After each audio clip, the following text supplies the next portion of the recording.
What's up, folks? Perry the Water Legend here once again with my anime journey series, where I take a look at a few episodes at a time for a different series each week and give my personal thoughts and opinions with them and give you a chance to watch a series with me. This time, where I'm going to go for a more shits and giggles series, a series that I don't know if I'm expecting it to be good or if it's going to be anywhere close to being great, but this is more just giving something a little bit more out of left field, should we say. Something that could potentially be either really funny, really stupid, really vulgar, really crass, or all of the above. And what is this series that we're doing for this week? Does it fill all those criteria?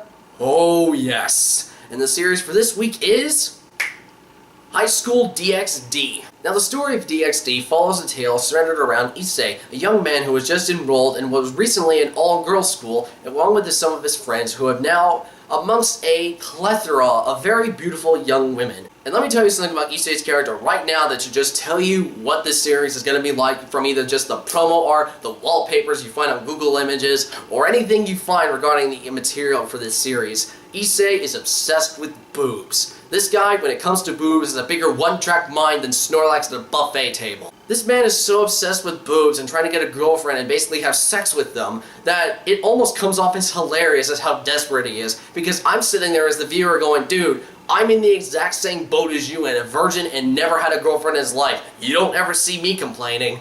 And just seeing him react in this way, I mean, by the time that he is about to be murdered by the end of the very first episode, you come across to the fact that he is still thinking about the boobs on the woman who is killing him. And I'm also sitting there as if you're going, dude, you are bleeding out and dying. This is not the time to be thinking of sweater puppies right now. And unbeknownst to Issei, as he's laying on the ground bleeding out and dying, he summons a woman known as Rias Gremory, a devil who, after being revealed to her in all of her luscious crimson-haired glory, let's just say after such a reveal, I have a new fond appreciation of redheads. And once Rias saves Issei's life, he has to become her servant and follow the commands that she wishes. And she is one of those women that is very put together, shows concern, and is very tactical in her mind. So much so that she pretty much considers her job to be like a game of chess with her and her colleagues, who you find out to be the Occult Research Club, which Issei soon after joins and becomes acquainted with some of the elements that we become familiar with as a series of the viewers, such as the complex between the devils, which is Issei, Rias's, and their group, fallen angels who have tried to kill Issei multiple times throughout the series at this point, almost twice, and I'm serious, this guy gets impaled through the chest more times than Dante in an average DMC game. And the angels. So just to simplify this, there's the devils, there's the fallen angels, and then there's the angels, or as I like to call it, the most messed up three-way I've ever seen. Let me make this clear. If you're one of those people that cannot stand the very idea of any sexually implicit or explicit content, language, or even imagery,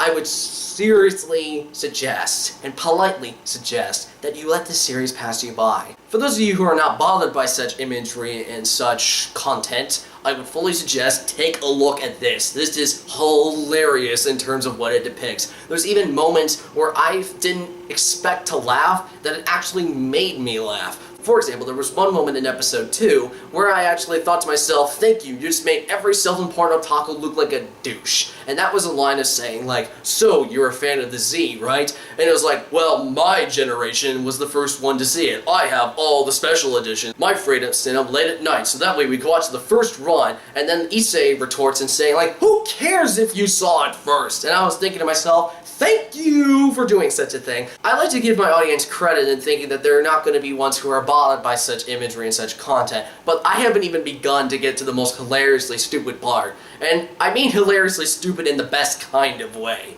When I say hilariously stupid, it's one of those elements where you kind of think to yourself in a double take manner, where you look at something and it's so bizarre and so unusual that you can't help but just laugh at it because of how crazy it is. And I've seen a lot of crazy crap.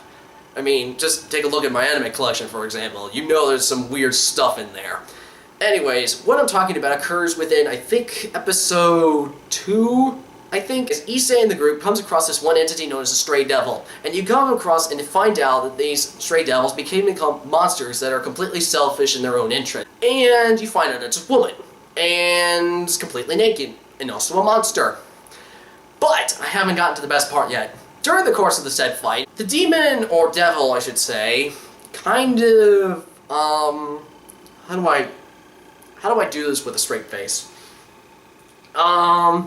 She kind of shoots lasers out of her nipples. I'll let that sink in for a second.